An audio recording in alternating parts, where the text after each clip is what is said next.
All right, let's dive into Streets of Fire. If you're here, you're probably already a fan, but get ready to unpack this 80s classic in ways you might not expect. Absolutely. It's a lot more than just your average action flick. Yeah, right. It's like visually, you're immediately in this totally different world.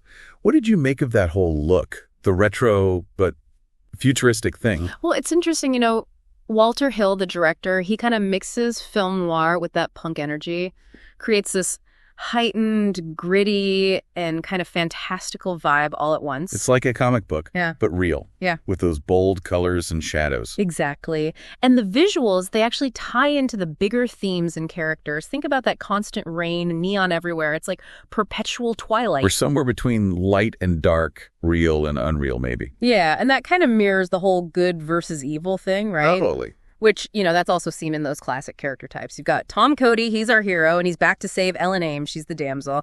And then there's Raven Shaddock, the bad guy. Those archetypes are so classic, almost like we expect them. What do you think this movie does with those familiar ideas, though? Well, it's kind of neat how it twists them a bit. Like Ellen, she's not just waiting to be rescued. She's this powerful rock star. Her voice can literally shake things up. Those concert scenes were intense, pure energy. Yeah, and those aren't just musical breaks. That's Ellen showing she's in control. She's fighting back, literally, with her voice. And the music in general. Yeah. Jim Steinman, Ry Cooder. That soundtrack is the pulse of the whole movie, right? It's woven right into the story. The music isn't just background. It drives everything. The action, the emotions, even makes it feel kind of mythic, Yeah, like those chases, the fights. It's all choreographed to the beat. The city's alive with that music. Totally. And that adds to the surrealism, Right. Blurs what's a tough urban story and what's a rock opera. Got to mention those costumes, too. I mean, Willem Dafoe in those black leather overalls. That's a look. Oh, yeah. Costumes definitely help create those larger-than-life characters. Like Raven's whole biker gang thing, that's primal danger, right? And then Cody, simple denim jacket, he's that classic hero.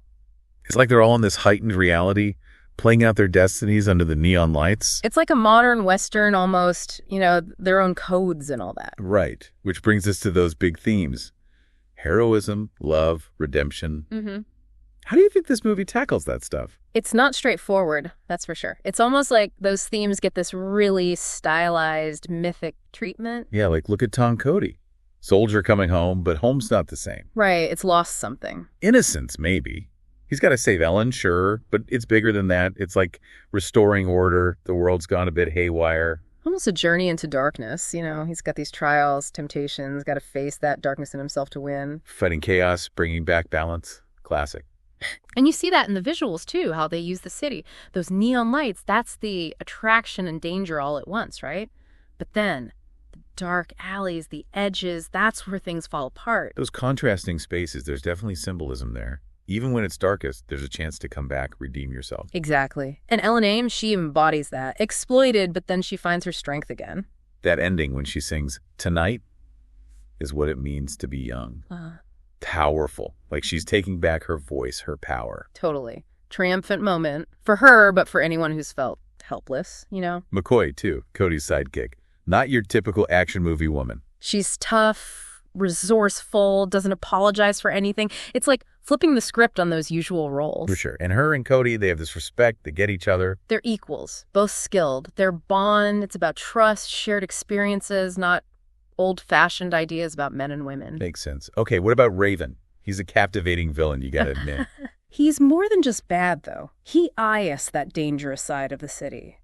Charisma, ruthless, no fear. It's like the dark side of ambition, Yeah. Take what you want no matter what. A force of nature, almost. Yeah. Chaos that wants to swallow everything. But there's also this, vulnerability. Yeah. A loneliness that makes him more interesting than just pure evil. He's a product of that world, yeah. Yeah. So like the darkness under all the neon. Right. This film doesn't shy away from that. The grit, the violence, it's all there, mixed with the glamour and music. High stakes, you gotta be tough to survive. Yeah. But even then, there's that need for connection, for love, something more than just fighting to stay alive. That's what makes it more than action. It's about what's complicated in us as people, the bad impulses, and that desire for something better. And the movie says, even when the world's messed up, there's still hope. For redemption, for love, for people to be their best selves. Yeah, it's like tapping into those old myths, the stories we've always told. Heroes, good and evil, that search for love, for what it all means. It's powerful stuff. Definitely. So someone finishes this movie, wants more of that. What else should they watch? Okay, so if it's that action style mix, The Warriors for sure, urban setting, kind of gritty, all about tribes and survival. And if it's how they UAs the music, like Streets of Fire does, Purple Rain, you got to see that.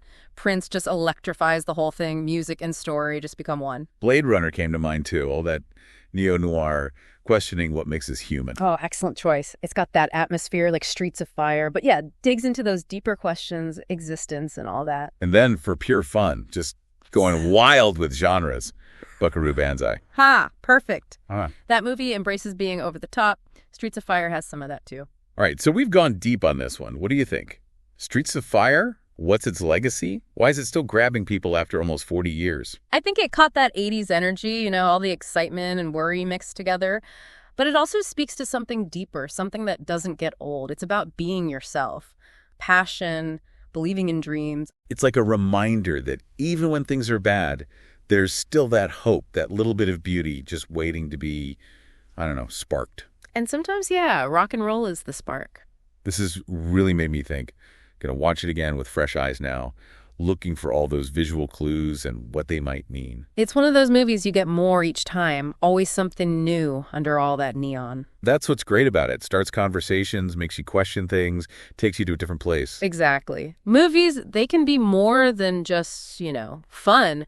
They show us ourselves, good and bad, take us to other worlds, even help us figure ourselves out. So, to everyone listening, keep exploring, keep asking questions, and find those movies that get you fired up, make you see things differently.